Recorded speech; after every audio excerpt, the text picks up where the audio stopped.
Hi, I'm Tim Tyler from Coldwell Banker Realty in Maplewood, New Jersey. In today's video, I'm going to talk about the question that just about all of you have on your mind, and that is, when is this madness going to end? When are we going to see housing prices come down to a reasonable level? Now, this is going to be a bit longer than my usual video because I'm going to get a little professorial here about talking about what's going on, but I want you to stick with me to the end, because when I get to the end, I'm going to explain some things that you can do, yes, you can do, to help bring about an end to this madness, this crazy market that we're in. Now, a lot of you have been thinking in terms of the crash that happened in 2007 and expecting that at some point in time the bubble is going to burst and housing prices are going to collapse. And if the reasons for today's market were the same as they were in 2007, that might be a reasonable expectation. But today's market is driven by completely different factors, and so there's very little chance that we're going to see some big market collapse. You see, back in 2007, when the market collapsed, the reasons were this. We had had a number of years of just booming housing building. Houses were being built left and right, and in order to sell those houses, mortgage people were practically going out and grabbing people off the street and saying, hey, you get a mortgage. And as we were giving mortgages to less and less qualified people, eventually we were giving mortgages to people who simply didn't qualify at all. And the result was, as we saw, a huge financial meltdown. Well, coming out of that huge financial meltdown, one of the worst affected were builders. And so, since 2007, builders have been very shy. Many of them went out of business. Most of them are building far fewer homes than they did back in the late 90s and the early 2000s. And so, where we are today is that we've had now 15, 16 years of underbuilding. Now, at first, that was fine. We had this huge glut of houses. And so, for the first few years, we were just simply coming through the overhang of housing that we had available. But after maybe 5 or 6 years, all of a sudden now, we've burned through that oversupply, but the housing volume in terms of construction didn't pick up. So now we've had close to a decade of underproduction of homes, causing that gap between the demand and the supply to grow. Now, on top of that, there's another aspect to this problem, which is that while not too many homes have been built, the ones that haven't been built, haven't been the right ones. Yes, you see, most of the buyers out in the market right now are first-time home buyers looking for a small starter home. But builders have mostly been building large luxury homes. And why is that? Well, it turns out, with construction costs the way they are, and this even precedes the huge run-up in costs for materials because of the pandemic, the cost of materials, the cost of land, the cost to build that small starter home was so great that the builder couldn't actually sell it for what it cost him to build it. So instead, they were building big, large luxury homes where they could make a profit. Well, 2 or 3 years ago, we began to see the luxury market really softening. In a real ironic sense, even while we had this huge shortage of homes, we were actually overbuilding the big luxury homes, and so we saw that market begin to soften 2 or 3 years ago. Now, this might sound like, gee, here we go again, another problem we've never had before. Well, that's not quite exactly true.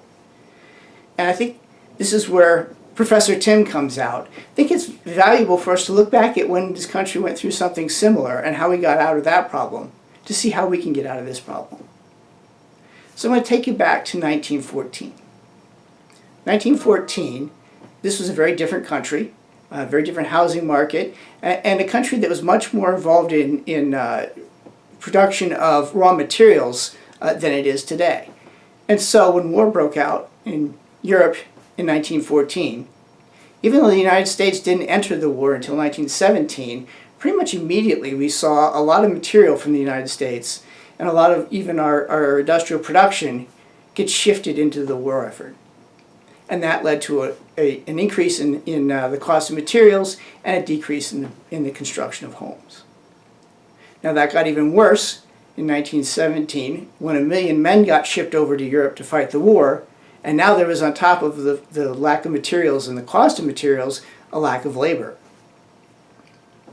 As the war ended and we shifted into the 1920s, those costs still remained remarkably high. And so throughout the 20s we had this chronic underbuilding of housing.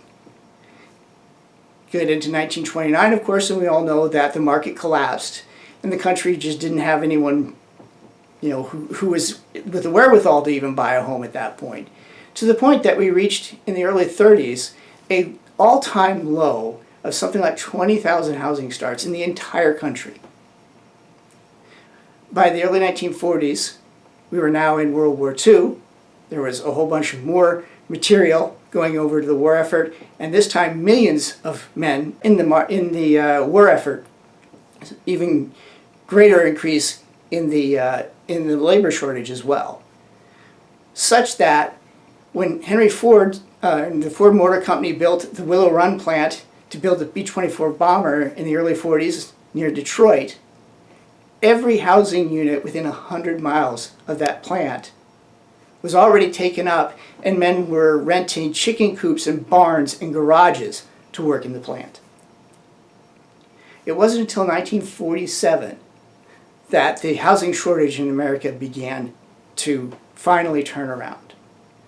We went through a period of over 20 years of chronic underbuilding, and it took about a decade for us to pull out of that. Now, what was it that brought us out of that period? Well, there were two things in particular.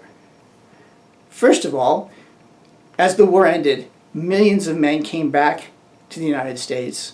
There were millions of people who were being shifted off of the war effort industries, and so there was a huge glut of labor, which helped to bring down, to a certain extent, the cost of housing. And the second thing was 1934. The Federal Housing Act of 1934 radically changed the way housing construction and purchase was financed in America.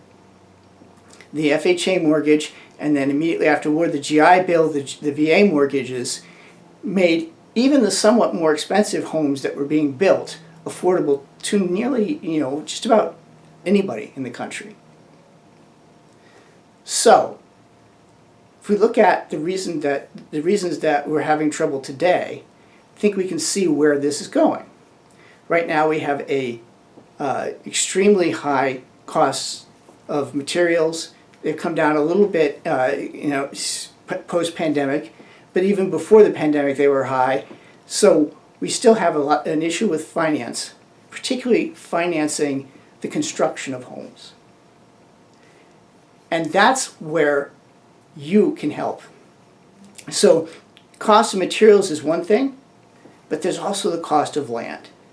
As the Realtor Code of Ethics says, under everything is the land. And we're not making any more of it. So it's getting more and more expensive to build homes where people want to be, close to jobs, close to cities. But making that even worse, many towns and cities have zoning ordinances that make it difficult to find land that can be turned into housing. Even before the pandemic, this nation had millions of square feet of unused commercial space. And since the pandemic, as we've seen, a lot of companies are now going to be saying they can do with a lot less square footage in their office space than they had before. But zoning regulations that limit or prohibit mixed use of those spaces, on top of zoning that eliminates multifamily housing or accessory dwellings, really drives up the costs to build homes. So what is it that you can do?